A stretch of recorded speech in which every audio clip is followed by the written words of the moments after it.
창세기 6장 1절부터 8절입니다. 사람이 땅 위에 번성하기 시작할 때 그들에게서 딸들이 나니 하나님의 아들들이 사람의 딸들의 아름다움을 보고 자기들이 좋아하는 모든 여자를 아내로 삼는지라. 여호와께서 이르시되 나의 영이 영원히 사람과 함께하지 아니하리니 이는 그들이 육신이 됨이라. 그러나 그들의 날은 120년이 되리라 하시니라. 당시에 땅에는 네피림이 있었고 그 후에도 하나님의 아들들이 사람의 딸들에게로 들어와 자식을 낳았으니 그들은 용사라. 고대에 명성이 있는 사람들이었더라. 여호와께서 사람의 죄악이 세상에 가득함과 그의 마음으로 생각하는 모든 계획이 항상 악할 뿐임을 보시고 땅 위에 사람 지으셨음을 한탄하사 마음에 근심하시고 이르시되 내가 창조한 사람을 내가 지면에서 쓸어버리되 사람으로부터 가축과 기는 것과 공중의 새까지 그리하리니 이는 내가 그것들을 지었음을 한탄함이니라 하시니라. 그러나 노아는 여호와께 은혜를 입었더라. 안녕하십니까, 이도마 선교사입니다. 오늘은 하나님의 심판의 내용, 그래서 노아 홍수로 심판을 하셨는데 심판하신 이유는 사람들의 범죄 때문에 심판을 하신 것이고요. 그럼 어떤 내용을 심판하셨는가, 그 결과와 심판 내용에 대해 살펴보도록 하겠습니다. 심판은 두 가지입니다. 하나는 하나님과의 관계이고 그 다음에 하나는 환경의 문제입니다. 하나님과의 관계에서 하나님의 자녀였는데 이제 사람들이 하나님을 완전히 떠났기 때문에 하나님과의 관계가 끊어졌습니다. 그래서 하나님의 영이 떠나십니다. 그리고 이제 환경은 하늘 위에 물이 쏟아져 내려서 수명이 단축되고 또 추위와 더위가 생겼습니다. 좀 찬찬히 살펴보도록 하겠습니다. 자, 하나님의 영, 성령이 떠나셨습니다. 3절에 나의 영이 영원히 사람과 함께하지 아니하리니 이는 그들이 육신이 됨이라. 그래서 사람들이 범죄하고 하나님을 완전히 떠났기 때문에 하나님께서도 사람을 떠납니다. 그래서 사울이 하나님의 말씀을 버렸을 때 하나님도 그를 버려서 왕이 되지 못하게 하시는 것입니다. 그래서 언제든지 사람이 먼저 떠났을 때 하나님께서 기회를 주셨다가 결국은 하나님도 떠나시는 것이죠. 그래서 그들이 육신이 됨이라 하는 것은 없는 육신이 생긴 것이 아니라 육신이 생겨났다, 그런 뜻이 아니라 고린도전서 3장 1절의 말씀처럼 육신에 속한 자가 됐다는 것입니다. 그래서 육신에 속한 자, 곧 그리스도 안에서 어린아이, 그래서 영적인 어린아이를 육신에 속한 자라고 하는데 이들이 하나님의 자녀였잖아요. 그런데 하나님의 자녀인데 하나님과의 관계가 완전히 단절되고 육체가 전부인 것처럼 살았기 때문에 육신이 됐다, 그렇게 표현을 하신 것이죠. 자, 그래서 성령이 완전히 떠났습니다. 그런데 떠났는데 왜 떠났습니까? 죄 때문에 떠났습니다. 그래서 하나님은 여자의 후손 보내실 것을 말씀하셨고 예수님께서 십자가에서 죄를 담당하시고 부활하셨습니다. 그래서 부활하시고 이제 그날 저녁에 제자들에게 찾아오셨죠. 20장 요한복음 20장 21절 22절입니다. 예수께서 또 이르시되 너희에게 평강이 있을지어다 아버지께서 나를 보내신 것 같이 나도 너희를 보내노라. 이 말씀을 하시고 그들을 향하사 숨을 내쉬며 이르시되 성령을 받으라. 자, 성령은 오순절에 오십니다. 그런데 이날은 예수님이 부활하신 날이기 때문에 성령이 오시지 않죠. 그 예수님은 내가 가면 그가 오고 내가 가지 않으면 그가 오지 않는다. 성령님은 예수님이 가신 40일째 가시고 오순절에 오시잖아요. 그런데 여기서 이 말씀을 하시는 것은 죄로 인해서 떠났던 성령님이 다시 오시니까 이 기쁜 소식을 제자들에게 알리기 위한 것이고요. 그 다음에 숨을 내쉰다고 성령을 받는 게 아니죠. 그러나 여기서 숨을 내쉬며 성령을 받으라 하신 것은 바로 창세기 2장 7절에 여호와 하나님이 흙으로 사람을 지으시고 그 코에 생기를 불어넣으시니 사람이 생명이 된지라 했을 때 바로 하나님이 사람을 빚으시고 코에 후 하고 생기를 불어넣으실 때에 성령이 들어왔었는데, 사람이 죄로 인해서 하나님께 성령이 떠나셨고, 그 떠나셨던 성령을 이제 죄를 해결했기 때문에 다시 오셔서 창세기 2장 7절에 지으신 형상을 다시 회복했다. 그것을 우리에게 알려주신 것이죠. 잠깐만 또 말씀을 드릴 게 있습니다. 자, 성령이 떠나서 예수님이 이제 십자가에 달려 죽으시고 오순절에 성령이 오시는데, 구약에도 성령이 계시잖아요. 그런데 그 성령이 계시는 것은 구약 시대에는 특정한 사람에게 특정한 임무를 위해서 임하신 것입니다. 뒤에 조금 설명을 드리겠습니다. 자, 성령은 이름이 참 많습니다. 하나님의 영, 여호와의 영, 예수의 영, 또 뭐 지혜의 영, 이렇게 해서 이름이 14이나 됩니다. 이름이 많은 것은 그분의 역할이 많은 것인데, 성령은 주로 관계로 말씀을 하십니다. 하나님의 영, 여호와의 영, 예수의 영, 또 이제 우리 양자의 영, 아들의 영, 그래서 관계로 표현을 하십니다.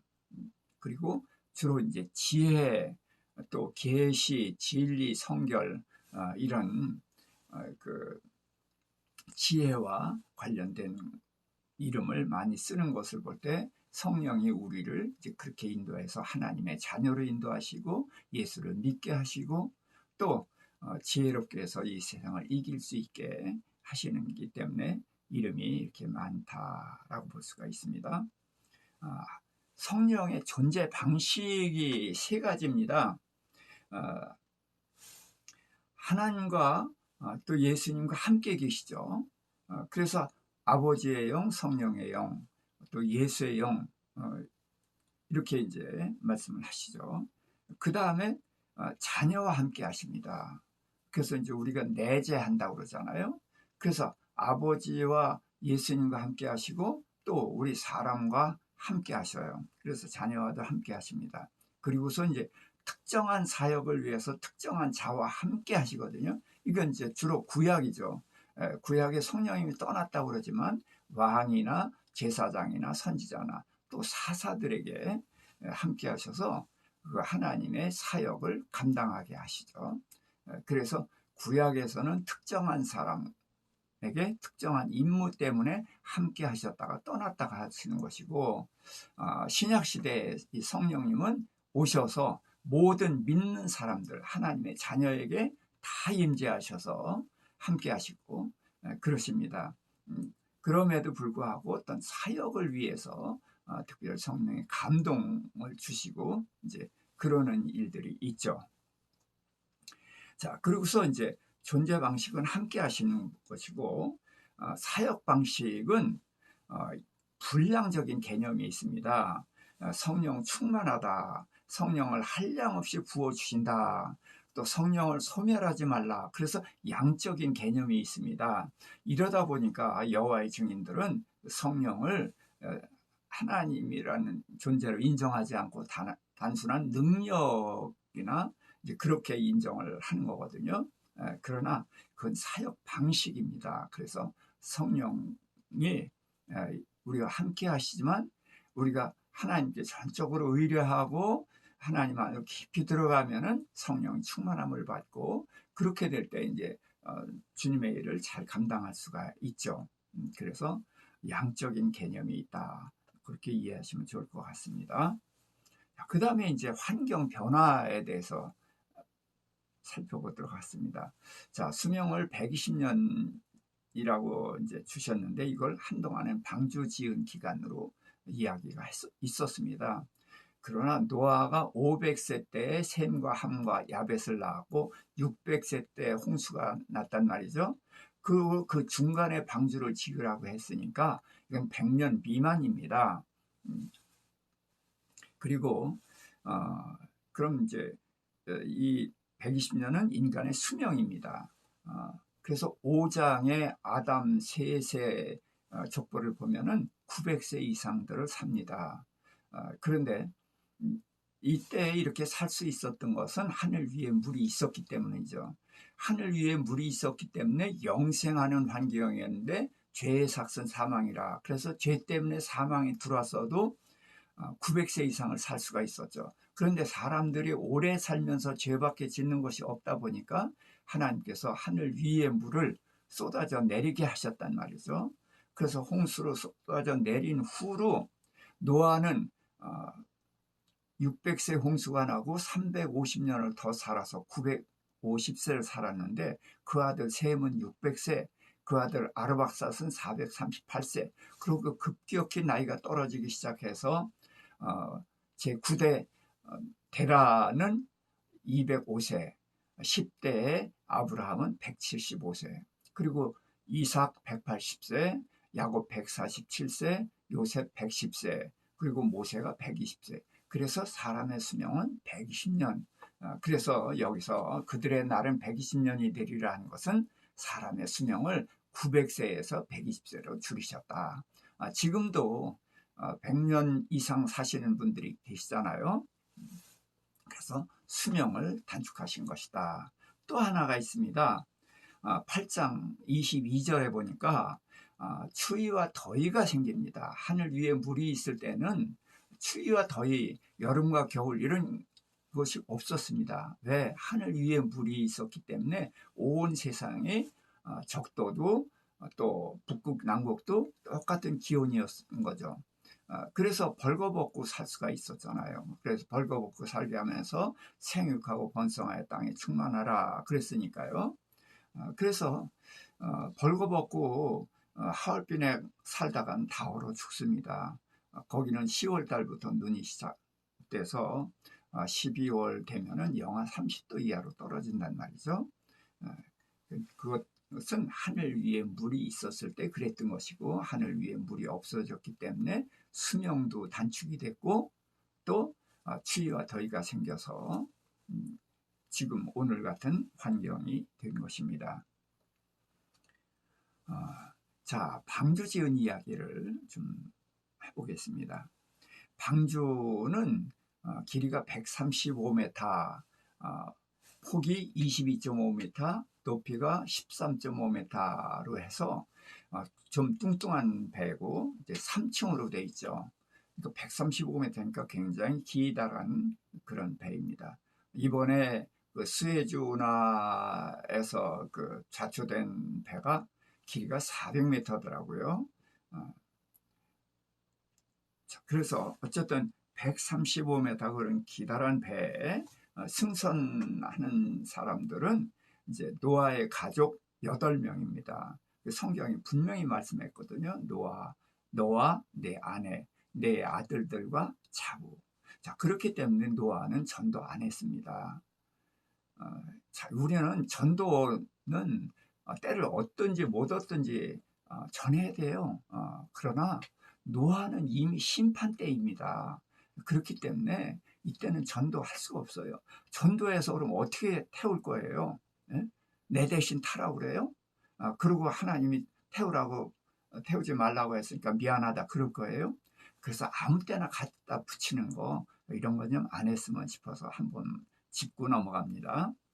동물들은 두 종류로 구분을 합니다. 정한 짐승, 굽이 갈라지고 새김질을 하는 짐승들은 7쌍을 태우고 일반 나머지 짐승들은 한 쌍씩을 태웁니다. 그래서 이제 노아 600세 되던 2월 17일에 홍수가 시작이 되고 그 이듬해 601년 2월 27일에 방주에서 나오니까 방주에 있었던 기간이 1년 10일입니다. 2월 17일 날 하늘의 창이 열리고 땅속에 물이 쏟아져 나와서 양면 공격을 받아서 지구가 순식간에 물에 잠기게 되죠. 그리고 이제 7월 17일에 150일 동안 물에 잠겼다. 그래서 5달 동안 이제 방주에 이 온 세상이 물에 잠겼고, 이 방주가 그때 아라랏산에 방주가 걸리게 됩니다. 그리고서 이제 거의 2달 보름 지나서 10월 1일에 산봉우리가 보이기 시작합니다. 그때서부터 이제 물이 그러니까 7월 17일에 물이 가득 찼고 방주가 걸리고 그 이후부터는 이제 물이 빠지기 시작을 한 거죠. 그래서 10월 1일에 산봉우리가 보였고 그 다음에 이듬해 1월 1일에는 땅에 물이 다 고쳐서 땅이 말랐습니다. 그래서 땅과 물이 이제 바다로 확연하게 갈라지게 됐죠. 그랬지만 1년 이상을 물에 잠겨 있었기 때문에 그 땅이 마를 때까지 기다렸다가 2월 27일에 방주에서 나옵니다. 그래서 방주에 있었던 기간은 1년 10일간이다. 자, 그러면서 하나님께서 그들에게 복을 주셔요. 생육하고 번성하여 땅에 충만하라. 이 복은 사람과 모든 짐승들에게 같이 주신 겁니다. 이 육체가 있는 모든 생물들에게 주신 거죠. 이 복은 주셔요. 그러나 정복하라, 다스리라, 이 복은 없어졌습니다. 이 복은 이제 사탄에게 빼앗긴 것이죠. 그래서 사탄이 공중권세, 그 새들이 날아다니는 공간까지 사람이 다스리는 권한이 있었는데 그 권한을 진자는 이긴 자의 종이 되는 바람에 사단이 그 권세를 빼앗은 것이죠. 그리고서 이제 육식을 허락하십니다. 하나님은 과일, 씨가 있는 채소와 과일을 먹게 하셨는데 여기서 육식을 허락을 하십니다. 그렇다면 육식을 안 하고 있는데 허락을 했다기보다는 이미 육식을 이들이 시작을 했을 것입니다. 그래서 가인의 후손 사람들에게서 그 육식이 시작됐는데 어느새 이제 하나님의 아들들도 육식을 하기 시작을 했고 그래서 거의 육식을 하는 상황이 돼 있었기 때문에 하나님께서는 허락을 하신다. 그래서 하나님께서는 늘 우리에게 져주십니다. 하지 말라. 그런데 하고 또 하면은 져주시고 또 져주시고 또 져주시는 그런 하나님을 보게 됩니다. 대표적으로 져주시는 것이 야곱에게 져주십니다. 야복나루터에서 그건 뒤에 설명을 드리겠습니다만 그래서 정복하고 다스리라는 복이 없어지고 육식을 허락하는데 단서가 붙습니다. 피는 먹지 말라.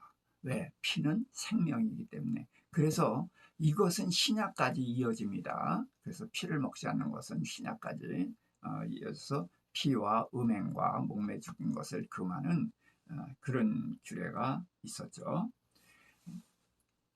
자, 그래서 홍수 심판을 정리하면 이렇습니다. 우선 하나님과의 관계가 단절됐고요. 그래서 성령이 떠났습니다. 그 다음에 이제 자연환경의 변화가서 하늘 위의 물이 없어져서 수명이 짧아지고 추위와 더위가 생겼죠. 그리고 이때서부터 비가 내리기 시작하고 눈이 오기 시작을 합니다. 그러면서 이제 무지개를 보여주셨어요. 그러니까 이제까지 무지개는 없었습니다. 무지개는 비 온 뒤에 해를 등지고 보면 보이잖아요. 그러니까 이때부터 비가 왔고 그래서 무지개를 보여주면서 다시는 물로 심판을 하지 않겠다라고 말씀을 하시니까 우리는 야 이제 심판 끝 이렇게 보는데 그렇지 않습니다. 물로 심판하지 않는다고 그랬지 심판을 안 한다고 하는 것이 아닙니다. 그래서 우리가 기억해야 되는 것은 우리는 심판받았던 존재다. 그래서 하나님으로부터 하나님의 자녀임에도 불구하고 물로 심판을 받아서 온 지구상에 있는 모든 생명체를 죽이는 그런 심판을 받았던 존재다. 그러니까 우리는 악한 존재고 심판을 받았던 정말 절망적인 존재다. 그걸 알자는 거예요. 앞으로 다시 우린 심판대에 설 것이다. 그래서 불의 심판이 있을 것이고 둘째 사망이 있습니다. 그래서 무지개를 보면서 낭만적으로 생각할 것이 아니라 우리는 심판받았던 존재로 그렇게 죄성이 아주 강한 존재다. 그것을 알아야 되는 것이고 그래서 우리는 앞으로는 철저하게 말씀대로 살아서 다시 심판대 앞에 설 때 부끄럽지 아니하고 영원한 멸망을 면하는 영광된 상을 받는 그런 자리에 서야 된다. 그렇게 이해하면 좋을 것 같습니다. 마지막으로 이제 노아가 저주하는 일이 생겼습니다. 자, 함이 이제 노아가 술에 취해서 벌거벗고 자는 것을 밖에 나가서 이야기를 했습니다. 그랬더니 그 말을 했다고 해서 저주를 하지 않습니까? 어떻게 뭐 그래 좀 괘씸하긴 하지만 그랬다고 해서 어떻게 저주를 할 수가 있는가? 그랬을 때 두 사람의 모습, 셈과 야벳의 모습을 좀 볼 필요성이 있습니다. 우리 같으면은 옷을 가지고든지 이불을 가지고 가서 아이고 우리 아버지 약주 과하셨네 그리고 덮어드리잖아요. 그런데 셈과 야벳은 겉옷을 들고 뒷걸음질해서 아버지의 벌거벗은 것을 보지 않고 가서 덮어주거든요.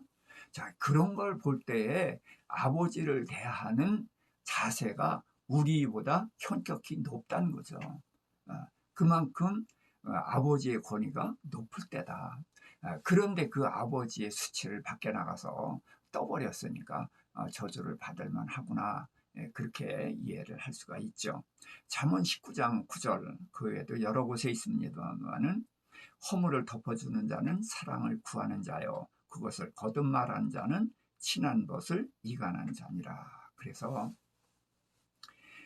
성경 전반적으로 흐름이 허물을 덮어주는 것, 용서, 이것은 구약이나 신약에 일관되게 흐르는 것입니다.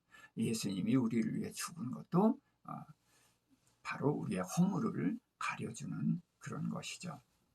자, 그러면서도 당대 의인이었던 노아가 술 때문에 벌거벗고 잤고 그래서 자식을 저주하는 그런 일들이 불행한 일들이 생겼지 않습니까? 롯도 술로 인해서 아주 부끄러운 조상이 됐고요. 그래서 술에 대해서는 우리가 좀 경계를 해야 됩니다. 흔히들 술 취하지 말라 오직 성령의 충만함을 받으라 그랬으니까 술 취하지 말라 그랬죠. 어디 먹지 말라고 한 적이 있느냐라고 말하는 사람들이 왕왕 있더라고요. 그러나 구약에서도 술은 보지도 말라고 그랬습니다. 보지도 말라고 그랬으니까 눈 감고 먹으면 된다는 뜻이 아니라 그만큼 경계해야 된다고 말씀을 하고 있는 것입니다. 그리고 모세의 처남 호밥의 후손들이 이제 겐 족속이 되고 레갑 족속이 되는데 이스라엘이 멸망하고 유다가 멸망할 때까지 이 레갑 족속은 잘 살아있고 그 조상이 명한 것을 지켰는데 조상이 두 가지를 명했습니다. 너는 술 마시지 말라. 또 하나는 나그네로 살아라.